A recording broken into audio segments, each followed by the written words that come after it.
Je rappelle donc du projet 1, le projet 1 que nous avons fait presque 80% de travail là-dessus. Donc, le projet 1 est composé de trois couches, à savoir donc une couche data, une couche back-end et une couche front-end. Voici une couche data, c'est une base de données PostgreSQL avec une table produit. Puis le back-end, c'est un Flask, c'est un Python Flask, un service. Et puis l'index HTML, ça c'est le front-end qui va consommer notre back-end. Juste donc à titre indicatif, nous avons donc pour un rappel, bien sûr, ça c'est le port 5000 qui est le port utilisé par notre service back-end pour exposer les données.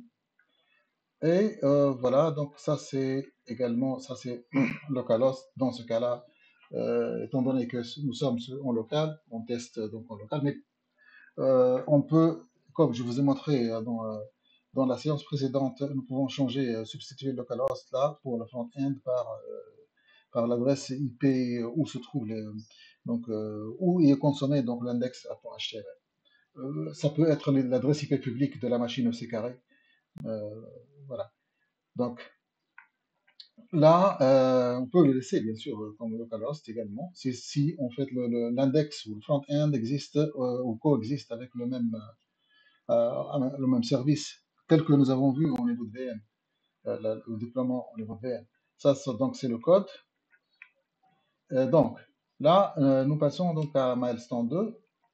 Alors, pour le milestone 2, nous devons ajouter trois Dockerfiles pour chacun des couches. Donc, si là, donc Evans, donc on le remercie d'avoir partagé avec nous le travail qu'on a fait ensemble. Si je fais projet Docker, là, je fais un tri. Donc, comme vous l'avez remarqué, le back-end il contient Dockerfile, data contient Dockerfile, et front-end contient Dockerfile. Si nous essayons de commencer par data, je vais donc rentrer dans data pour montrer le Dockerfile dedans. Alors, sudo vi Dockerfile. Alors, le Dockerfile de data, qu'est-ce qu'il fait? Il télécharge l'image de base, il ajoute les trois paramètres de connexion, à savoir le password et le user, et la base de données, le nom de la base de données, et par la suite, il copie le script qui va générer la table et la base, bien sûr. Il va créer la base et va par la suite créer la table. Donc, il copie ce script-là dans le Docker entry point initdb plutôt, point .d, qui est un peu particulier, donc c'est un dossier un peu particulier qui exécute les scripts qui se sont copiés dedans avant de donner la main pour que le conteneur soit exploité. Donc, nous sortons d'ici vers le back-end. Le back-end. Donc, nous avons le Dockerfile. Qu'est-ce qu'il va faire sudo vi Dockerfile. Alors, le Dockerfile, il va télécharger une donc, image à base Python. Par la suite, il va définir un working directory, un répertoire de travail qui est slash app.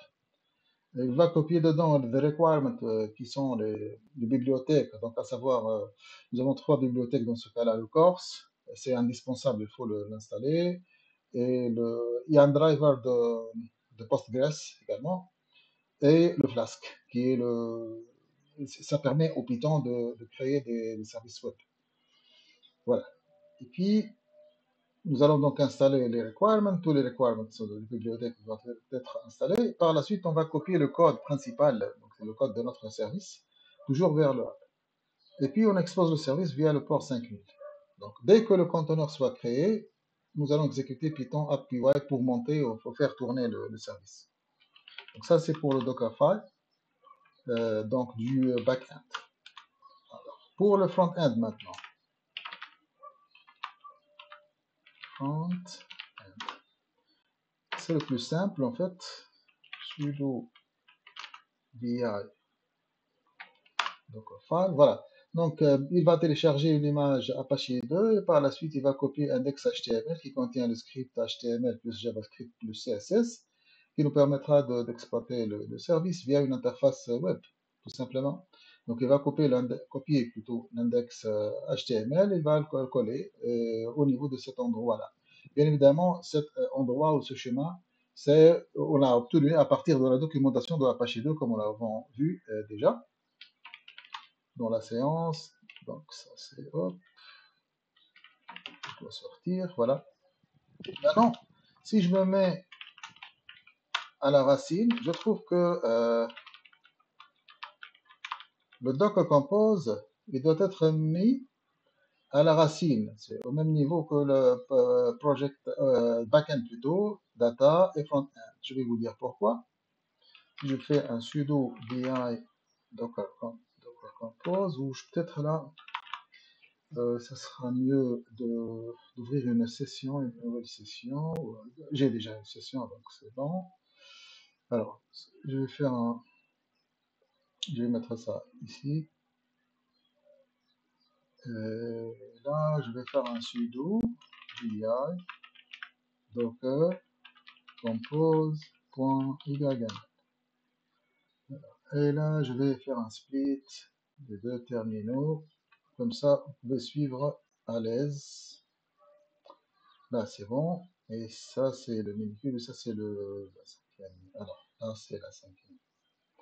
Non, plutôt, ça, c'est la cinquième. Je veux mettre bien celle-là. Donc, l'arborescence à gauche et le code à droite. Le code à droite. Voilà, parfait. Maintenant, c'est bon. Alors, l'idée, c'est quoi? L'idée, c'est simple. Donc, nous allons, donc ça, c'est la version, bien sûr, du Docker Compose. Il y a la version 3.9, non, mais 3.8, ça marche également. Nous allons créer trois services. Donc, chaque service est représenté par un conteneur. Donc, ça, c'est le premier conteneur, DB. Donc, là, comme vous le remarquez, le conteneur il va être construit sur la base de l'image. L'image, elle vient d'un Dockerfile qui se trouve au niveau du répertoire data. Donc le Docker Compose, il va ramener le Dockerfile qui se trouve au niveau de data, il va construire l'image et par la suite, il va donc créer le conteneur. Bien sûr, le conteneur a besoin d'un volume pour persister les données. Sinon, comme nous savons déjà, le conteneur, c'est éphémère, et c'est une entité éphémère. C'est-à-dire, si donc on l'arrête, on perd les données qui sont dedans. Et puis les ports, donc le port du PostGres par défaut, c'est 5432. Donc on l'expose également via le port 5432 pour que ce soit consommé depuis l'extérieur. Le deuxième service, c'est backend. Backend, c'est la même chose. Donc le Docker Compose, il va fouiller dans le dossier qui s'appelle backend. Il va chercher un Dockerfile, un certain Dockerfile, il va le trouver, il va l'exécuter, il va générer l'image. Par la suite, il va générer le conteneur.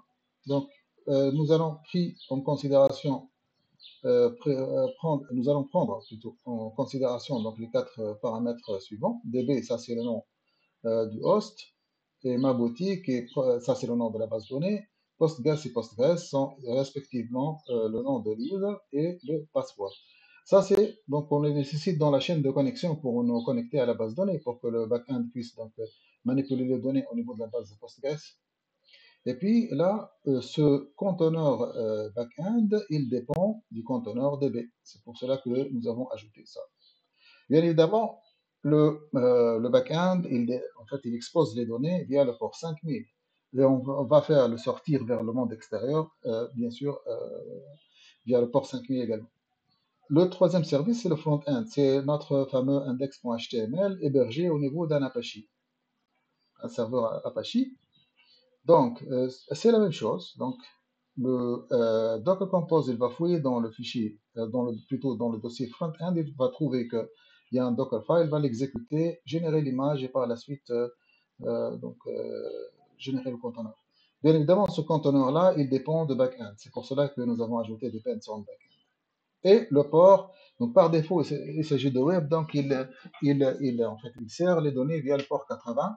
Et nous, donc pour différencier avec peut-être donc probablement il y a d'autres applications qui tournent sur il y a une application donc, qui tourne sur le port 80. Donc pour éviter le conflit, tout conflit, donc on a opté pour le port 80-80 après avoir testé il est libre quoi. Voilà. Et puis, les volumes, il faut les définir également à deux niveaux, comme vous le remarquez. Ça, c'est le premier niveau, au niveau du conteneur, et là, c'est un niveau global. Donc, voilà, je ferme. Et puis, je dois faire un Docker Compose app pour donc construire les images qui ne sont pas construites, avec build, bien sûr, et -d pour tourner en arrière-plan. Et app, c'est juste donc pour lancer les trois conteneurs. Parfait. Si je fais un Docker PS, ça doit être les trois présents. Bien sûr, ils sont présents. Donc, le port 5432, il concerne donc le poste d'SQL. Celui de 5000, quoi, il concerne notre back-end. Et le 8080, il concerne notre front-end. On peut faire un test rapide avec curl. Curl HTTP localhost 2.5000. On va tester tout d'abord notre service. Donc, le service, déjà, il fournit les données via un point de terminaison. Il s'agit de /produit. Donc, voilà, nos produits sont là. Si je pars avec 8080, je trouve que la page ou l'interface web, elle est déjà, donc également, elle est là. Parfait. Donc, qu'est-ce qu'il nous reste? Il nous reste de tester ça graphiquement. Donc, c'est simple. Alors, pour cela, c'est simple, il faut y aller dans le EC carré et puis voilà. Il faut donc, ça c'est l'adresse est publique, donc c'est bon. Alors, il faut ajouter des exceptions au niveau de security, par la suite security group. Il faut ajouter des exceptions pour le port 5000 et le port 8080 qui sont respectivement utilisés par notre service Flask et par le front-end. Donc, si je fais par exemple HTTP, là, alors l'adresse, je ne me souviens pas de l'adresse, donc je dois l'emprunter. À partir de détails, là au niveau de Amazon, donc hop, hop, et hop, paste, et 5000, et le point de terminaison c'est produit. Produit pour donc afficher la liste du produit. Et voilà, nous y sommes. Donc les données sont là. Parfait. Ça, c'est donc si nous voulons tester bien évidemment niveau service. Mais nous, donc nous avons également fourni une interface web avec du HTML qui consomme ce service. Donc on va l'essayer également. Hop. Donc ça fournit sur le port 8080 et nous y sommes. Voilà. Je vais ajouter donc alors une DM E39. Ou une BM, donc c'est ça, BM E39, prix 20 000 ou 5 000, 5 000 dans le stock 10. Hop, et voilà, ça s'ajoute. Si je veux modifier, hop, 6 000, enregistrer, ça devient 6 000. Même au niveau de la base de données, ça sera 6 000. Regardons ça, plus près. Donc, je vais faire un doc APS. Doc APS, juste pour avoir donc voilà. Ça, c'est notre donc, conteneur. Vous l'identifiant de notre conteneur. Je vais faire un docker exec monter. Hop, suivi par l'identifiant. Je peux utiliser soit le nom, soit l'identifiant. Je vais ouvrir une session shell, une bash. Hop, voilà, nous y sommes. Donc, je vais entrer avec ouvrir une session avec Postgres en tant que user. Donc, je vais faire su Postgres. Nous y sommes dans Postgres, PSQL, PSQL. Voilà.